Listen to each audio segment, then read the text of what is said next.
मैं हूं मोइज़ जाफरी और मैं हूं हैदर वहीद और आप देख रहे हैं एजेंडा 360।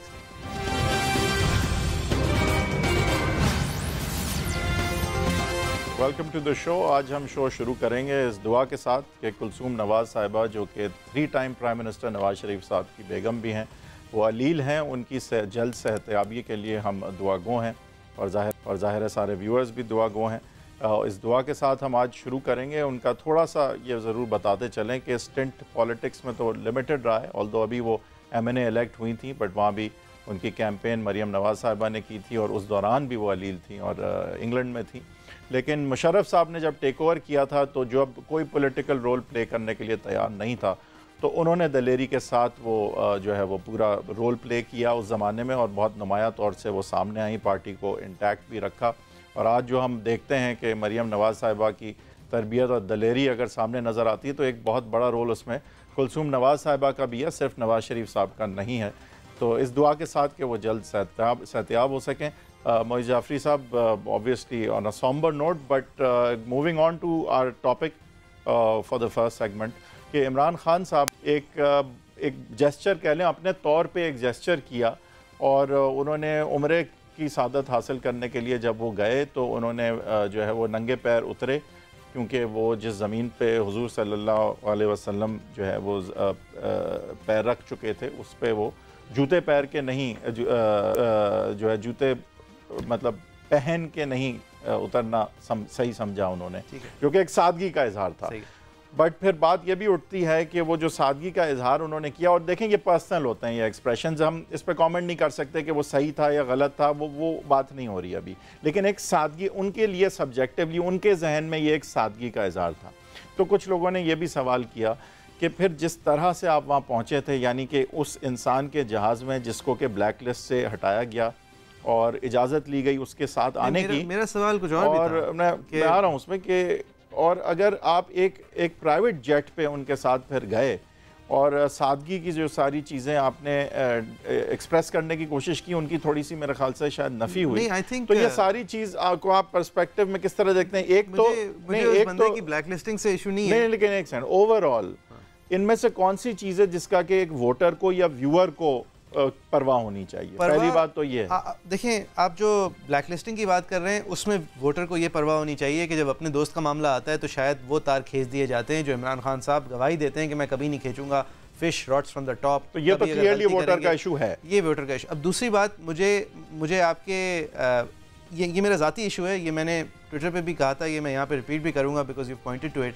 अगर आप सादगी दिखाना चाह रहे हैं और अपने आप को सबमिट करना चाह रहे हैं हुजूर पाक के सामने, तो वो सादगी जूते उतारने से ज़्यादा, अगर आपने $1 करोड़ खर्च किए हैं 13 घंटे की फ़्लाइट पे, अगर $8,000 फ़ी घंटा आपका ख़र्चा है, आपके चंद लोग जो आपके साथ हैं उनका ख़र्चा है एक जगह, और वो जहाज़ पे वो जा ही इसलिए सके क्योंकि एक साहब ब्लैकलिस्ट से एग्जम्पशन हासिल कर पाए। वहीद साहब, एक मुल्क जिसके अंदर आप चैंपियन है कैंसर के खिलाफ, एक मुल्क जिसके अंदर आप कहते हैं कि 5 साल से कम उम्र से किसी का इलाज हो जाए, आप कहते हैं 5 साल से कम उम्र बच्चे जो हैं वो X परसेंटेज है जो कि जिस हाइट का होना चाहिए उस हाइट के नहीं होते क्योंकि उनको ग़िज़ा सही नहीं मिलती, जिस सेहत का होना चाहिए उस सेहत के नहीं होते क्योंकि उनको ग़िज़ा सही नहीं मिलती। पोलियो अफेक्टेड लोग हम 3 ममालिक में से एक हैं जो कि अब शायद हरा चुके हैं, उसे 3 साल बाद पता चलेगा कि वाकई में हरा चुके हैं नहीं। उस मुल्क के पब्लिक ऑफिस प्राइम मिनिस्टर बनने के लिए अगर आप जा रहे हैं तो आपको ये चीज़ देखिए, मैं इस बात को कॉग्निसेंटली कह रहा हूँ कि नवाज़ शरीफ साहब ऐसी चीज़ें करते बहुत आए हैं।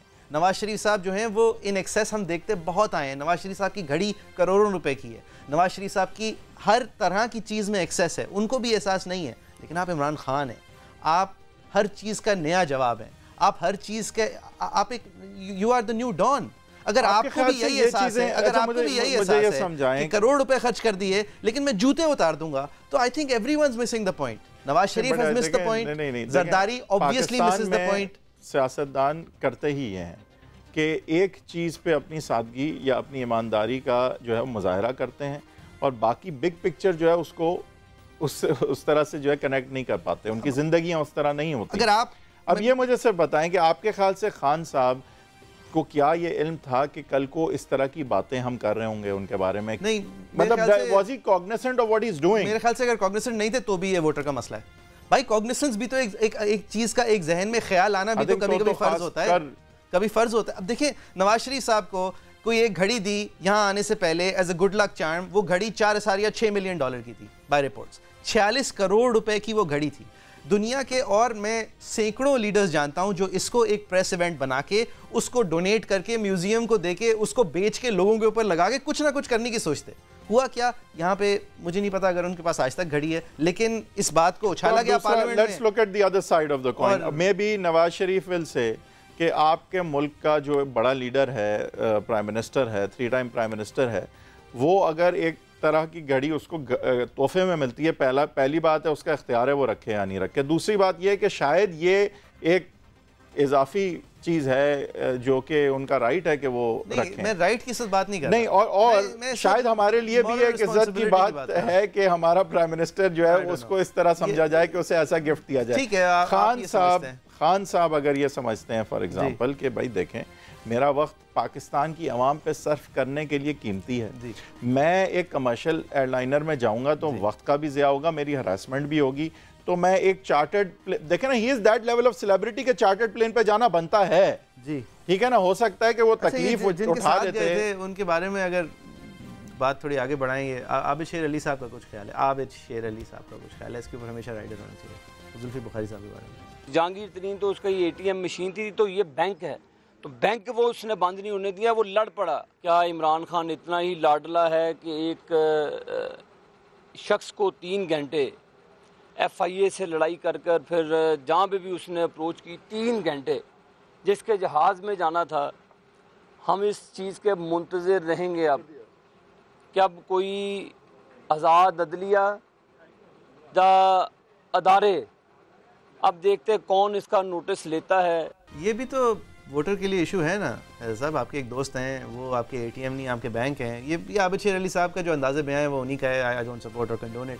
लेकिन ये सवाल तो है ना कि देखिए ये एक और चीज़ हमने अपनी से देखी, और ये सिर्फ खान साहब के बारे में नहीं कही जाती है। मैं आपको बताऊं कि बहुत बड़े बड़े लीडर्स के बारे में कहा जाता है कि वो कभी अपना पैसा कभी किसी चीज़ पर खर्च नहीं करते। हर अमीर आदमी के बारे में कहा जाता है। नहीं, लेकिन सियासतदान खासकर तो वो जो उनके करीब हैं, जिनको टिकट चाहिए, जिनको फेवर चाहिए, जिनको काम चाहिए, वो रेहम खान को अपना क्रेडिट कार्ड दे देते हैं, वो आपके घर के लिए नया फर्नीचर ले लेते हैं। ये भी करप्शन है, क्योंकि आप एक सेकंड ना, आप यानी कि एक लीडर का फेवर, उसकी जजमेंट में आप मुदाखलत कर रहे हैं पैसा खर्च करके, तो इज दैट नॉट करप्शन? अगर और क्या ये मालियाती करप्शन ही नहीं है? यानी आप कहते हैं नहीं जी वो मालियाती तौर पे करप्ट नहीं है, उनकी निजी जिंदगी के बारे में बात नहीं करो, जो कि अभी हम करेंगे अनफॉर्चुनेटली। लेकिन क्या ये मालियाती करप्शन नहीं है कि आप फैसिलिटेट हो रहे हैं एक आदमी से? ठीक है आपने पैसा लेके दिया नहीं, लेकिन एक आदमी नहीं, आपने जो जहाज लिया तो कल को जब वो आपसे कुछ पूछेगा या मांगेगा तो क्या आप एक कॉम्प्रोमाइज पोजीशन में समझे जाएंगे? देखने वाले की नजर आई थिंक होगा, सब्जेक्टिवली हो सकता है ना हो। लाइक अगर मैंने कोई किसी अवाम का काम करना है तो इवन अगर किसी ने मुझे कभी प्लेन राइड भी दी होगी, मैं उसे मना कर दूंगा। नहीं, और ये बहुत ही लेकिन लोग तो ये नहीं मानेंगे ना, ये बहुत कन्वीनिएंट है। मैंने तो नहीं लिए पैसे, लेकिन जो मेरे पास गाड़ी थी उसके मुझे पैसे देने नहीं पड़े, जो मेरा घर है उसको नया करने में मेरे पैसे नहीं लगे। दूसरी तरफ ये हमजा अब्बासी साहब फॉर एग्जांपल जिस तरह कहते आए हैं टीवी पे, उसके भी let's lend a ear to that. वो ये कहते हैं कि यार देखें ये पर्क्स और ये थोड़ा ऊपर नीचे ये असल इश्यूज नहीं है। आप असल इश्यूज पे आए, आप आए दहशतगर्दी पे, आप आए करप्शन पे, आप आए वाटर कंजर्वेशन पे, एक सवाल आप आए इंटरनेशनल रिलेशंस पे। ये जुल्फी बुखारी साहब के पास, अच्छा इस सवाल का मेरे पास जवाब नहीं है। मेरा ये आज सवाल है, मैं इसके ऊपर कोशिश कर रहा हूँ। क्या ये सवाल पूछना आपका जायज है कि इमरान खान के किसी दोस्त के पास पैसा क्यों है? नहीं, क्योंकि इनको हमारी नैब ने पैसे वालों से क्यों दोस्ती करते हैं? ब्लैकलिस्ट क्यों किया है? नहीं, मैं ये पूछ रहा हूँ हमारी नैब ने ब्लैकलिस्ट क्यों किया है? कोई वजह होगी ना पाकिस्तान से कनेक्टेड कि जिस वजह से ये ब्लैकलिस्ट हुए, अगर ये ब्लैकलिस्ट हुए थे, जो कि हुए हैं। नहीं तो आप इन अदर वर्ड्स क्या कह रहे हैं कि अगर कोई नैब से ब्लैकलिस्टेड है तो उसे दोस्ती नहीं करनी? नहीं, मैं ये नहीं कह रहा, मैं ये बिल्कुल भी नहीं कह रहा। मैं कह रहा हूँ कि I want to know how this man is this rich. ये मेरा एक सवाल है, I don't know. But that's a fishing expedition. Yes, and I want to go fishing. But अभी एक और फिशिंग एक्सपेडिशन है। चौधरी इफ्तिखार हमारे जो मोमेंटस एक साबिक चीफ जस्टिस थे, ये किस तरह शुरू किया आपको दिखाना चाहेंगे। आर्टिकल 62F है, उसमें अपैरेंटली इनके अगेंस्ट एक बड़ा सीरियस किस्म का एलिगेशन है कि इनकी एक लव चाइल्ड है, पता नहीं उर्दू में मैं क्या कहूँ, हमारी बच्चियाँ सारे सुनती हैं, उसको इसने अदरवाइज पाकिस्तान में रिकग्नाइज ये नहीं करते हैं, बाहर जहाँ भी जाते हैं उसको जाकर रिकग्नाइज करते हैं। इनका केस पर किसी वक्त में भी इस तरह का कोई ऑब्जेक्शन नहीं उठा और हमारे कैंडिडेट्स हमने हर जगह पर जहाँ पर भी इन्होंने 5 के 5 हलकों में इन्होंने किए थे वो हमने जो है ना खड़े किए।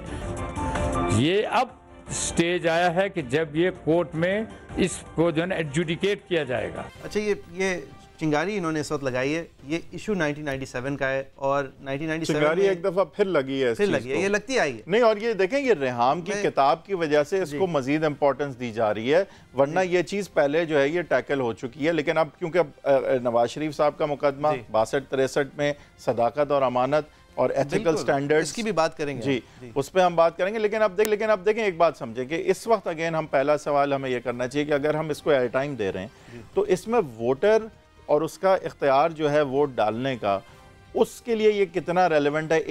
कि खान साहब ने अगर तो ये बात सच है तो इस बात को छुपाया कि उनकी कोई बेटी, पहले 2-3 बातें कर लें कि हुई क्या हैं।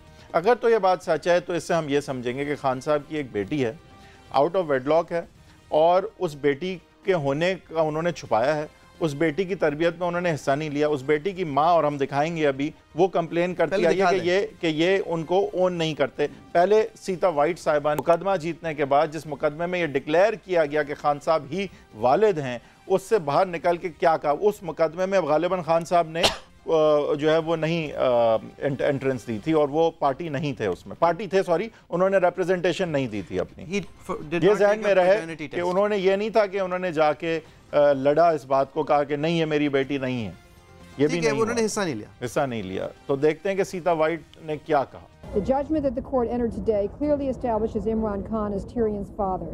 We hope that one day he'll open up his heart to his little girl and give her the love, respect and support that every daughter deserves to receive. It's an important day for my child, and I think that Mr. Khan should make an apology to the people in Pakistan for running his campaign on a lie.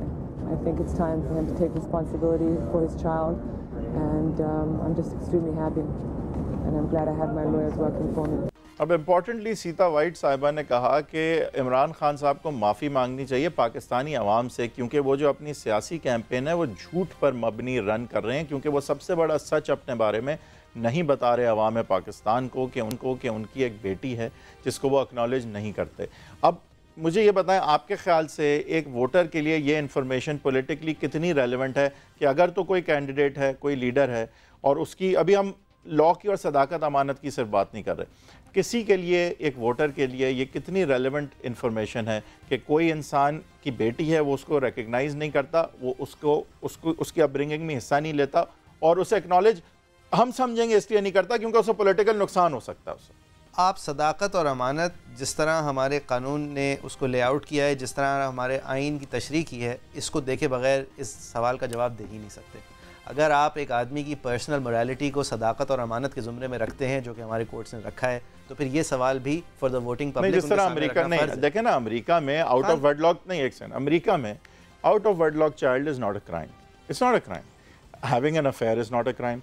तो America में तो सदाकत और अमानत और 62-63 पाकिस्तान का आइन नहीं लगा हुआ, नहीं हमारे पाकिस्तान नहीं, लेकिन वहाँ फिर भी ये पॉलिटिकल इशू बनता है ना। लेकिन यहाँ मैं आपको डिवोर्स कर रहा हूँ, नहीं तो मैं यही कह रहा हूँ कि लेट्स डिवोर्स इट। खान साहब ने किस तरह डिवोर्स करते हैं? नहीं, बट एक सेकंड, पहले अगर आप इस चीज को अलहदा भी कर दें आइन के से, अब अमेरिका में, वेस्ट में कानून तो मना नहीं करता इन चीजों से, बट ये मॉरल इश्यूज जो कि पॉलिटिकल कॉन्सिक्वेंसेज हैं जिनके वो बनते हैं, ठीक है। तो क्या ये बात दुरुस्त है कि ये इंफॉर्मेशन एक वोटर के इख्तियार में, इवन अगर 62-63 ना होते, तो ये रेलेवेंट इंफॉर्मेशन है या नहीं? होती, लेकिन ये रेलेवेंट इंफॉर्मेशन इसलिए फिर न्यू नहीं होती, नॉवल नहीं होती, क्योंकि ये 10 दफा लोग इनके ऊपर उछालते हैं और उसका जवाब भी खान साहब देते हैं, और किस तरह देते हैं आपको दिखाना चाहेंगे। इस्लाम एक चीज कहता है, अपने और दूसरों के गुनाहों पे पर्दा डालो। मैं आज अपना अनाउंस कर सकता हूँ, मेरी जितनी जिंदगी कमजोरी है, इससे क्या फायदा होगा? माशरे को मैं तबाह करूंगा। अगर मेरी कोई कमजोरी है, जरूरी नहीं कि मैं सारे, अगर बच्चे नौजवान मुझे फॉलो करें, मैं सबको कहूँ आप भी ये करें। सीटा वाइट केस छोड़े,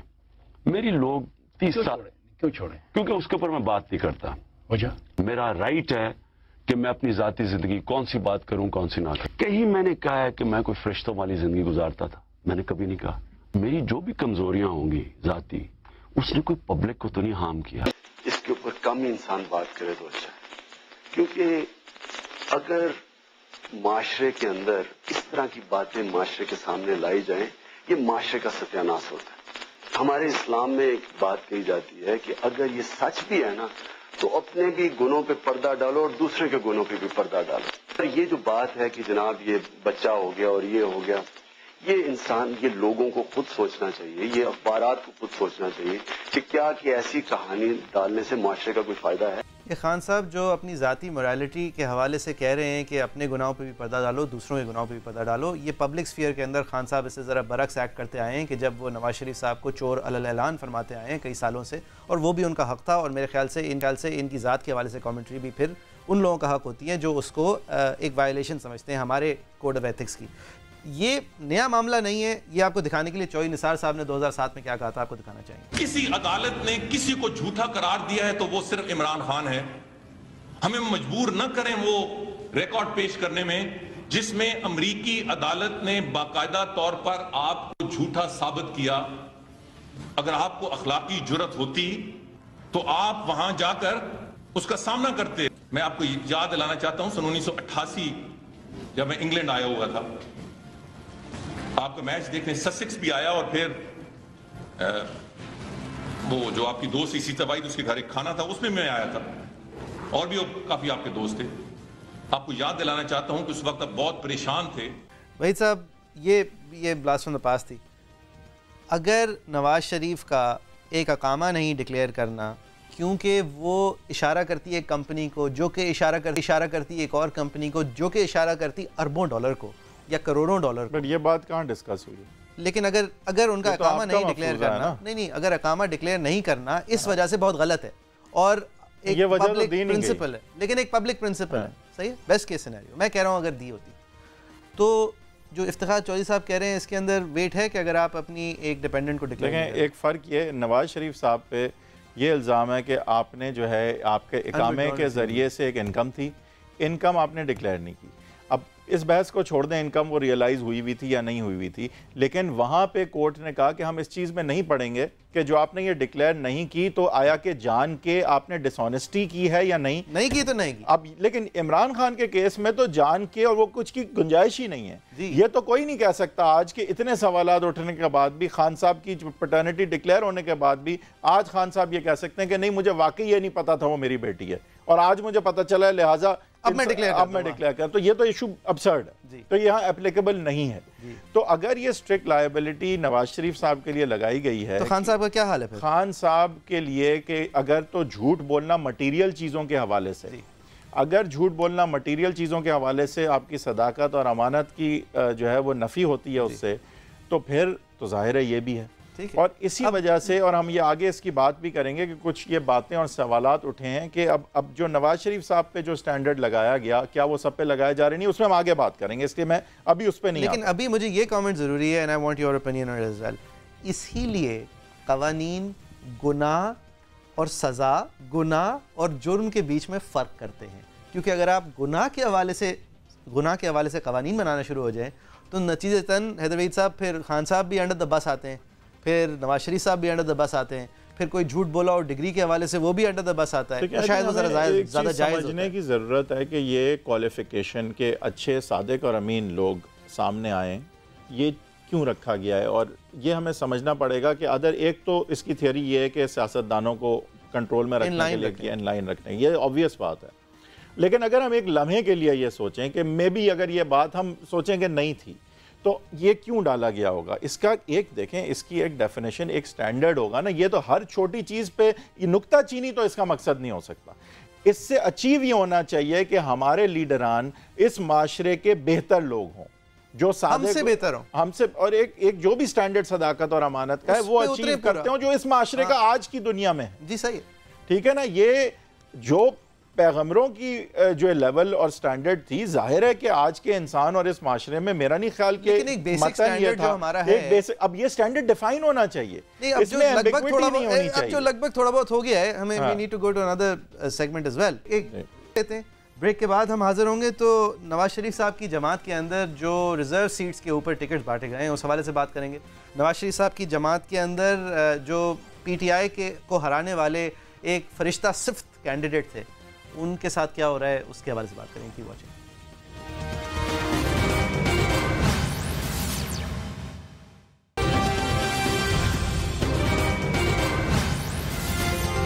इस सेगमेंट में हम बात करेंगे नवाज शरीफ साहब के हवाले से, उनकी पार्टी के हवाले से, उनकी पार्टी के अंदर टिकटों की तकसीम के हवाले से। पहले हैदर वहीद साहब इनके टिकट्स, क्योंकि डिसरे में हम खवातीन वाले इशू पे थोड़ी देर में आएंगे, पहले चौधरी निसार साहब की बात कर लें। He is always front end centre जब तक ये पार्टी का एक वोट बनाए, पार्टी का एक बोर्ड है, पार्टी के बोर्ड के सामने पेश हो।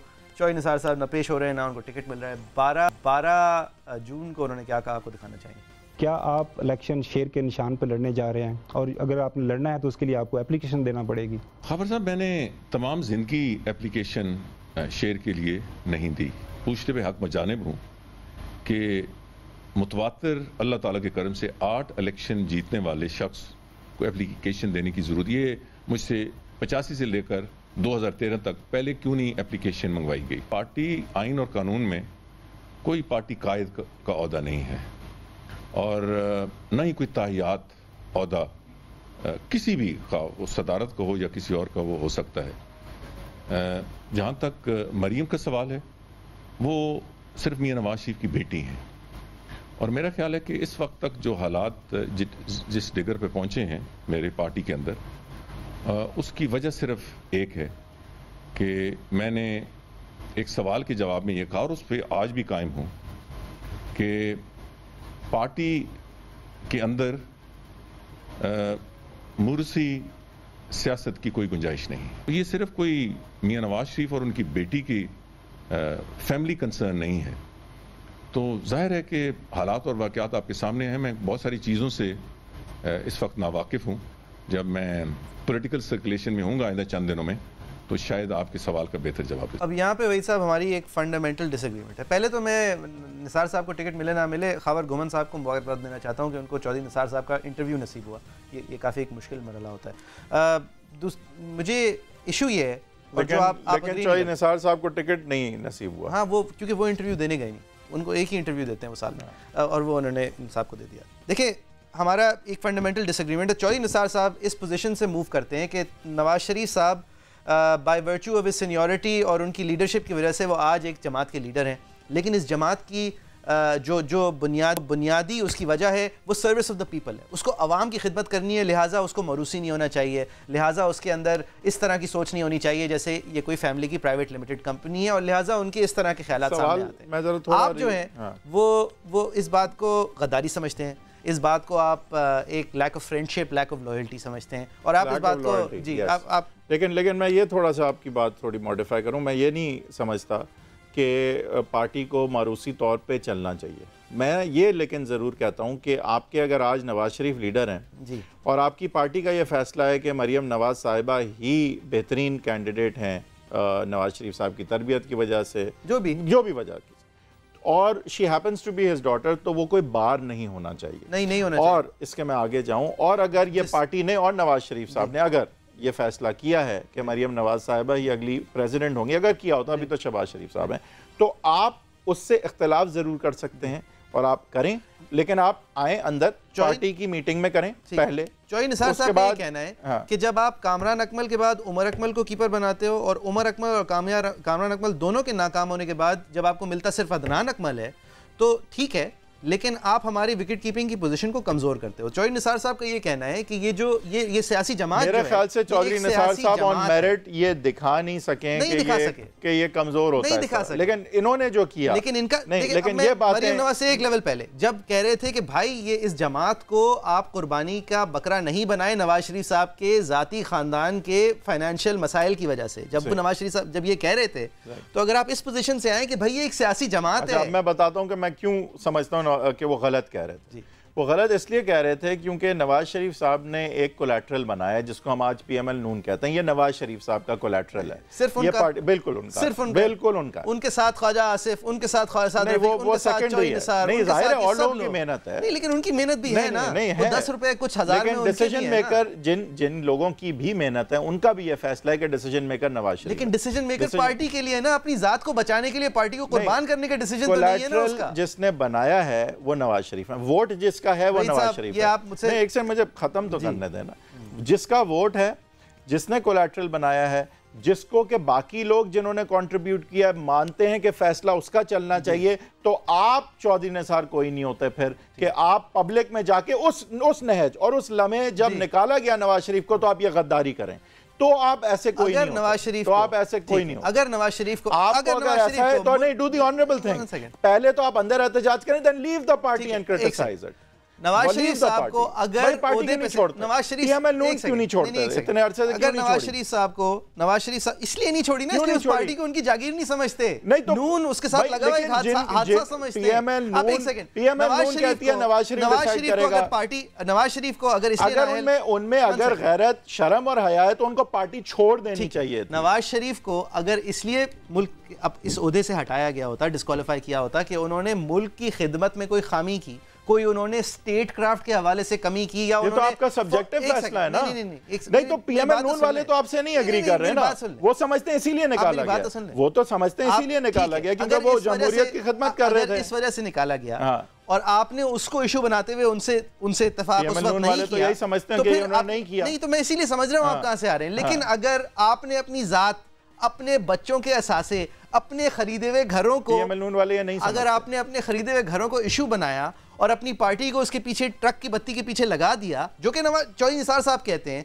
तो फिर वो हक बजाने में है या नहीं है, क्योंकि ये नवाज शरीफ का फैसला नहीं है। ठीक, सिर्फ ये पूरी पीएमएल नून ने फैसला। नवाज शरीफ डिस्क्वालीफाई इसलिए हुआ है, इसलिए वो अपने असासों का जवाब नहीं दे सका। सही, Nawaz Sharif disqualify according to PML नून इसलिए हुआ है क्योंकि उसके साथ विक्टिमाइजेशन हो रही है। ठीक है ना, चौधरी निसार गुड और बैड का आई थिंक फर्क ये है कि अभी हम ये बात नहीं कर रहे कि नवाज शरीफ करप्ट है या नहीं है, उसे सही निकाला गलत निकाला, ये बात नहीं कर रहे। क्या आपका पार्टी में रहते हुए जब नवाज शरीफ को निकाला गया तो ये क्या गैरतमंद बात थी कि उस टाइम पे आप आके पब्लिक में उनको उसको जलील करते और उससे डिस्ट्रॉय करते?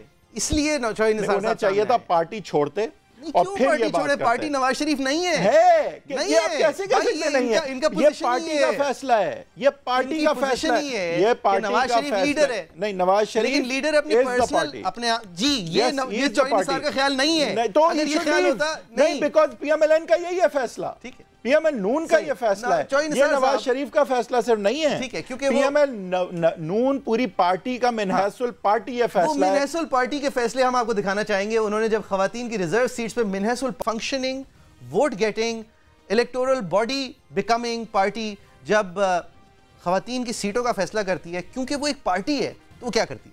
अपनों को बांटो, गैरों को डांटो। नून लीग ने ऐसा ही किया। कौमी असम्बली में खवातीन की मखसूस नशिस्तों के लिए जारी फहरिस्त में मंजूर नजर अब नजरअंदाज। अनुशा रहमान, मजीदा वाई, लैला खान, अस्मा ममदोट और तैमीना दौलताना समेत 16 MNAs फहरिस्त से आउट। 11 नए नामों के साथ माओ, बीवियों, बेटियों का राज। मरियम औरंगजेब का चौथा, वालदा का पहला नंबर। साबिक काबिना अरकान ख्वाजा आसिफ, परवेज मलिक और तारिक फातमी की बीवियां भी शामिल। साबिक वजीर मुशाहिदुल्लाह खान की बेटी रिदा खान 7 नंबर तनज़्ज़ुली के बाद 18वें नंबर पर। ख्वाजा आसिफ की भतीजी शाजा फातिमा 30वें नंबर से नई फहरिस्त में 5वें नंबर पर। नून लीग की रहनुमा मरियम औरंगजेब ने दावा किया कि कारकर्दगी की बुनियाद पर टिकट दिए। पूरा एक प्रोसेस है पार्लियामेंट्री बोर्ड का, उसके बाद सेंट्रल बोर्ड का, फिर प्रोविंशियल बोर्ड का, जिन्होंने इंटरव्यूज किए हैं तमाम लोगों की, और फिर परफॉर्मेंस को डेमोन्स्ट्रेट जिन्होंने देखा करते हुए, और उसके बाद वो फैसला क़यादत ने किया है। मरियम औरंगजेब का ये भी कहना था कि टिकट न मिलने पर कई खवातीन रहनुमा नाराज हो गयीं, लेकिन पार्टी उन्हें हर मामले में साथ लेकर चलेगी। ये है वो पार्टी, मतलब ये वो पॉलिटिकल पार्टी है जिसकी पॉलिटिकल फंक्शनिंग इतनी प्रोफेशनल है कि उसने फैसला किया। पहली बात है, मैंने ये नहीं कहा कि उनकी फंक्शनिंग प्रोफेशनल है या नहीं, मैंने सिर्फ एक बात कही थी कि ये पार्टी है जो ये फैसला कर चुकी है कि इस बात का फैसला नवाज शरीफ करेगा। और क्योंकि ये बात अब पार्टी ने तय की हुई है, सेक्रेटरी जनरल या तो नवाज शरीफ होता है या नवाज शरीफ के कहने पे शहबाज शरीफ होता है। मैं आपको बताता हूं कि ये फैसला, मैं आपको बताता हूं ये फैसला क्यों किया उन्होंने इसलिए किया ये फैसला क्योंकि अगर नवाज शरीफ की ना हो पार्टी में तो इस पार्टी को एक सीट नहीं मिलेगी, इसलिए ये फैसला किया। वो भी कोई मोहब्बत में सिर्फ नहीं करते फैसले, ये फैसले इसलिए होते हैं क्योंकि उन्हें भी समझ आ रही है कि वोट उन्हीं का है। अच्छा, मुझे ठीक है ना, ये जो होता है ना कि सरबरा हमेशा के लिए उनको बना दिया है, ये सिर्फ कोई मोहब्बत और इज्जत में नहीं बनाया। बेनज़ीर भुट्टो साहिबा का एक पॉलिटिकल पार्टी को इस तरह बना देना कि उनके बगैर वो पार्टी का ढांचा भी नहीं था, या नवाज शरीफ साहब को एक पॉलिटिकल पार्टी को इस तरह बना देना कि उनके बगैर पार्टी का कोई इंफ्रास्ट्रक्चर ही नहीं है, ये सर्विस ऑफ द पीपल के खिलाफ है या उनके लिए खिलाफ है। लिहाजा अगर कोई एक आदमी ये जहन की इख्तरा कम अज कम रखता है कि हम इस सिमत की तरफ जाएं कि जहां पॉलिटिकल पार्टी हो कुछ, तो क्या ये सही है गलत? ना हो। सही है। गलत क्या है?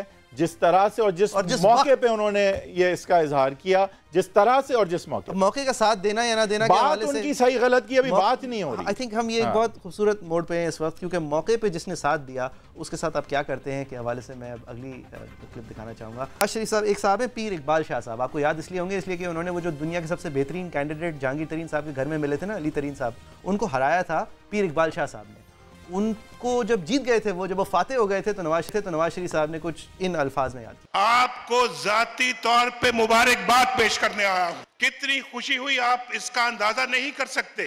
मुझे समझ नहीं आती कि मैं लोधरा के आवाम को कैसे मुबारकबाद दूं। इकबाल शाह साहब जैसे नेक दिल इंसान, इकबाल शाह साहब जैसे फरिश्ता सिफ्त इंसान, इनको वोट देकर आपने नवाज शरीफ का, शहबाज शरीफ का मान बढ़ाया है। लोधरा का है वो आज पूरी दुनिया में गूंज रहा है। लाडला कहता है लाडला कि हमने लोधरा से सबक सीखने का फैसला किया है। अब तुम सबक नहीं सीखोगे, कौम तुम्हें सबक सिखाएगी। फरिश्ता सिफ्त, अब ये this is not it. Shahbaz Sharif साहब इनके बाद बोले, इकबाल शाह को आपने जिस तरह अपनी दुआओं से, वोटों से मुंतखब करवाया, आपने मियां नवाज शरीफ को और मुझे खरीद लिया, आपने खरीद लिया। आपने जीत जो अल्लाह के फजल से हासिल की है, इसका पूरी दुनिया में इसका डंका बज रहा है। किस तरह आपने एटीएम मशीन को उखाड़ के आपने दराए सतलुज में गर्क कर दिया। मैंने अब्दुर्रहमान कांजू को कहा है कि वो अगले हफ्ते सारे साथियों को लेकर लाहौर आ जाएं, जो आपका हुक्म होगा मैं इंशाअल्लाह अपना कोट भी बेच के आपको मैं खुश करूंगा। सुना आपने, कोट भी बेच के खुश करूंगा। नतीजा क्या निकला, हम ये दिखा क्यों रहे हैं आपको, आज टिकटों की अवार्ड की बात कर रहे हैं। पीएमएल नून की पीर इकबाल शाह को टिकट नहीं दिया। क्यों नहीं दिया, ये हमें कुछ इस पे कुछ है? जी वजह है, पॉलिटिक्स क्या? जी वजह है और सिंपल वजह है, पॉलिटिक्स ही है। क्योंकि जो साहब एक्चुअली जहांगीर तरीन साहब के खिलाफ बेस्ट कैंडिडेट थे, उन्होंने वो चाह नहीं रहे थे कि वो इतना खर्चा करके 6 महीनों के लिए वो एमएनए बने, और जहांगीर तरीन साहब का क्योंकि वोट बैंक टूटा नहीं था, अच्छा कैंडिडेट था, अगर यही जीत गया तो वो तो आराम से जीत जाएगा, तो उसको ही दें टिकट। नहीं, पीएमएल नून को एक कॉम्प्रोमाइज कैंडिडेट चाहिए था, वो कॉम्प्रोमाइज कैंडिडेट के लिए कोई पैसे आगे करने को तैयार था। बंदे ने इतनी इस तरह से महारत दिखा के एक टफ सीट निकाली, बेहतरीन कैंडिडेट को हराया, अली तरीन जैसे। वो डोमेस्टिक क्या उसकी पॉलिटिक्स है हमें नहीं पता। वैसे तो हम सुन रहे हैं कि ज़हीम कादरी साहब को भी टिकट नहीं दिया जा रहा, जो कि जेलों में भी गए और उन्होंने पीएमएल नून के लिए कुर्बानियाँ दी हैं। उन्होंने बड़े अरसे से टीवी पे भी आके बड़ा साथ दिया पीएमएल नून का, तो बड़ी अजीब बात है मेरे लिए कि उनको भी सुना है कि टिकट नहीं।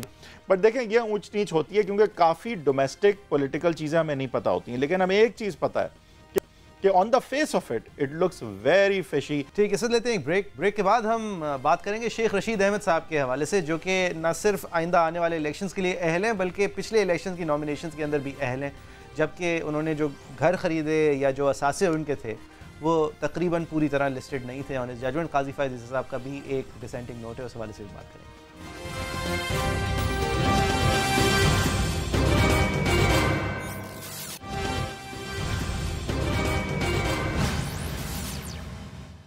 आज 60 और 62 हल्का में कलम दवात जीत गई है। मैं आ रहा हूँ नवाज शरीफ, इंशाल्लाह शहबाज शरीफ मैं आ रहा हूँ, और इमरान खान के साथ मिलकर हुकूमत बनाऊंगा और दिखाऊंगा कि चोरों को लटकाऊंगा। मेरा नाम नवाज शरीफ नहीं, शेख रशीद है। मैं GHQ के गेट नंबर 4 की पैदावार नहीं हूँ नवाज शरीफ, मैं फौजी नर्सरी से पैदा नहीं हुआ।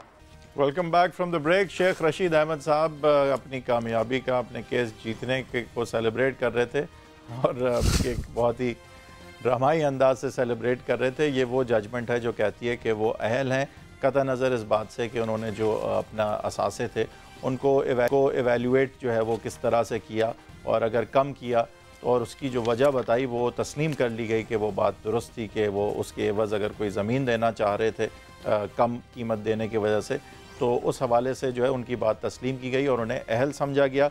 लेकिन 3 जजेस के इस फैसले में एक जज साहब ऐसे भी थे जिन्होंने 7 सवालात उठाए। उन्होंने कहा कि ये सारे मामलात जो हैं तय करने के लिए ज़रूरत इस बात की है कि जो इस हवाले से रिसेंटली सुप्रीम कोर्ट की जजमेंट्स आई हैं उनका एक जो है वो हतमी फ़ैसला हो सके, कि बात क्लियर हो सके कि नवाज़ शरीफ साहब की जजमेंट में अगर एक स्ट्रिक्ट लायबिलिटी लगाई जाती है कि अगर तो वो अपना कोई जो है वो इनकम नहीं डिक्लेयर करते तो ये समझा जाता है कि अगर नहीं डिक्लेयर किया यानी कि डिसऑनेस्टली, यानी कि छुपाया, जान के छुपाया, यानी कि वो सादिक और अमीन नहीं है। क्या यही स्टैंडर्ड हर एक पे लगाया गया? क्या यही स्टैंडर्ड ख्वाजा आसिफ पे लगाया गया? क्या यही स्टैंडर्ड हमने इमरान खान पे लगाया? क्या यही स्टैंडर्ड जहांगीर तरीन पे लगा? क्या यही स्टैंडर्ड अब शेख रशीद पे लगाना चाहिए या नहीं?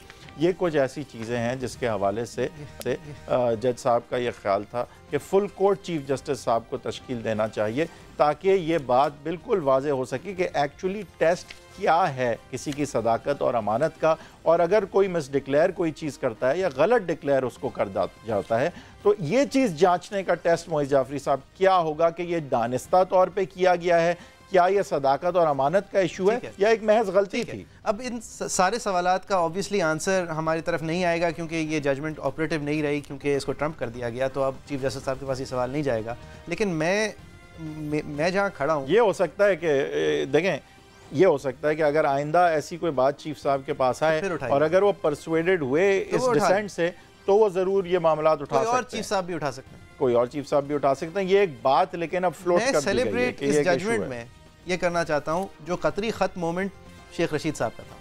देखिए ये एक बहुत दिलचस्प चीज़ हुई है, ये मुझे शेख साहब से भी पूछना था। I don't think we have him. एक उन्होंने बहरिया टाउन में घर लिया, 1 करोड़ कुछ रुपए उसने उसकी कीमत उन्होंने जाहिर की, जब उसकी कीमत थी 4.8 करोड़ रुपए।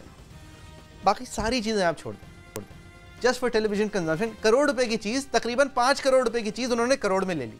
उनसे पूछा गया भाई, वहाँ 10,000 रुपए की इनकम थी जो कि नहीं डिक्लेयर की गई। अच्छा, उनसे पूछा गया जी ये जो बीच में ये 4 करोड़ रुपए इसका क्या हुआ? तो शेख साहब फरमाते हैं कि कुछ ज़मीन थी मेरी, 15 कनाल और 4 मरले की एग्रीकल्चरल ज़मीन थी, मैंने उन्हें दे दी, जिसके एवज उन्होंने कैसे बैरिया टाउन, जिसके एवज उन्होंने मुझे ये ज़मीन जो है 1 करोड़ रुपए में दे दी, 4.8 करोड़ के बजाय। ना उस ज़मीन की कोई रसीद, ना उस ज़मीन के देने की कोई सबूत, ना कोई लेटर पे डेट, ना बैरिया टाउन के पेपर्स के अंदर कोई एग्जीबिशन कि हाँ ये ज़मीन हमें मिली, ना किसी ने देते हुए देखा, ना किसी ने लेते हुए देखा। शेख साहब बरी हो गए। ये हुआ है। अब ये कतरी ख़त नहीं है, ये ऊँटों पे पैसे नहीं है, तो ये क्या है? और दूसरी बात यह भी है कि अगर हम किसी वजह से ये भी समझें कि शेख रशीद अहमद साहब क्योंकि वो शेख रशीद हैं तो उनको कम पैसों में सौदा किसी ने कर लिया उनके साथ, तो वहाँ भी ये बात वोटर का हक नहीं है, ज़रूरी है कि किसने उनको ये फेवर किया और क्यों। और ये मतलब मुझ जाफरी नहीं बेच रहा उन्हें घर, ये बहरिया टाउन उन्हें घर 1/5 ऑफ द वैल्यू पे बेच रहा है। काजी फैज़ साहब कह रहे हैं, शेख साहब कहते हैं 1/5 वैल्यू नहीं था क्योंकि मैंने उसके बाद ज़मीन भी दी है। वो ज़मीन अभी तक शेख साहब के नाम पे है जो वो कहते हैं मैंने दे दी। शेख साहब से पूछा ये तो अभी तक आपके नाम पे। शेख साहब के वकील कहते हैं वो तो उनका काम है अपने नाम पे करना, मैं अगर नहीं करूंगा तो मेरा घर कैंसिल हो जाएगा। कैसे कैंसिल हो जाएगा नहीं दिखा रहे। इन डिफेंस तो सही, in defence of the majority view however जी ये बात जहन में रखी जाए कि दो जो इसमें सवालात थे उसमें ज़रूरी नहीं है कि इन 7 सवालात के पहले जवाब आते तो वो दिए जाते, लेकिन नहीं, ये हो सकता था, ये हो सकता था, नहीं ये हो सकता था कि ये सवाल उठाया जाए। अगर आप कह रहे हैं कि आपने ये ज़मीन दी है तो ये साबित तो करें।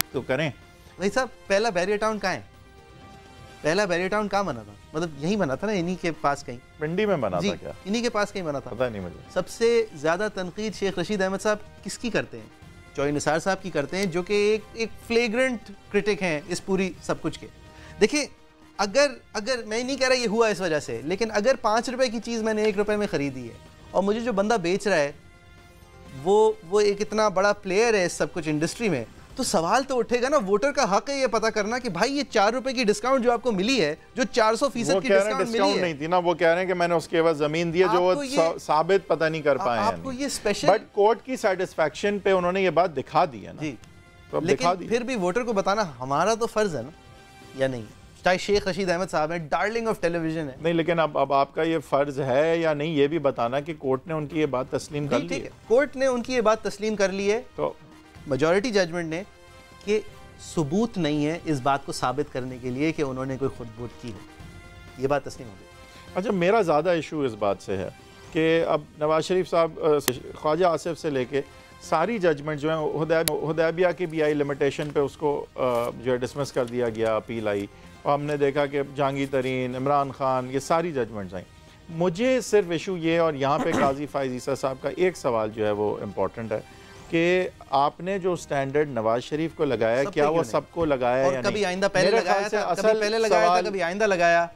असल सवाल ये कि जो नवाज शरीफ साहब को 10,000 दिरहम के अनविड्रॉन रिसीवेबल पे, चाहे उसकी वजह कुछ भी हो, चाहे उसकी वजह उनकी इनकम वेल्थ छुपाना, या तो देखें बात यह कि या तो वही स्टैंडर्ड सब पे लगाएं या किसी पे ना लगाएं। मैं तो समझता हूँ वो स्टैंडर्ड शायद किसी पे नहीं लगना। अच्छा, जो पहले जो 2 जज साहबान की जजमेंट थी वो लॉजिकल तो थी, मतलब आप उसे माने ना माने या आप उसे एग्री करें या ना करें। अब ये जो जजमेंट है, ये भी मैं ये नहीं कह रहा कि लॉजिकल नहीं है, लेकिन मैं ये जरूर कह रहा हूँ उसकी लॉजिक अलहदा है, ये नहीं कि नहीं है, आपकी क्या राय है? अलहदा है, उससे मुख्तलिफ है लॉजिक। तो इन लॉजिक्स को काजी फाइज ईसा साहब कहते हैं, रिकंसाइल किया जाए। मेरे ख्याल से इसमें इम्पोर्टेंट चीज ये भी है कि ये जो हमने देखा कि नवाज शरीफ साहब जो हैं वो आज तक यही कहते आ रहे हैं कि मुझे फिर क्यों निकाला।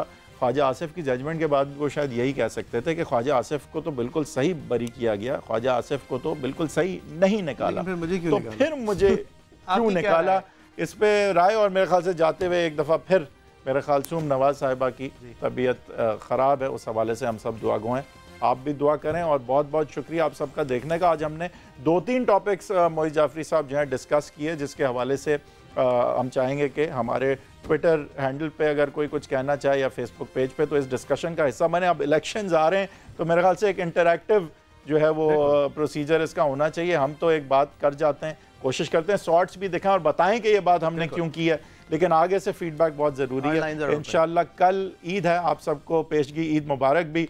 इंशाल्लाह ईद के बाद अगले हफ्ते जुमे की शाम 8:05 पे फिर मिलेंगे।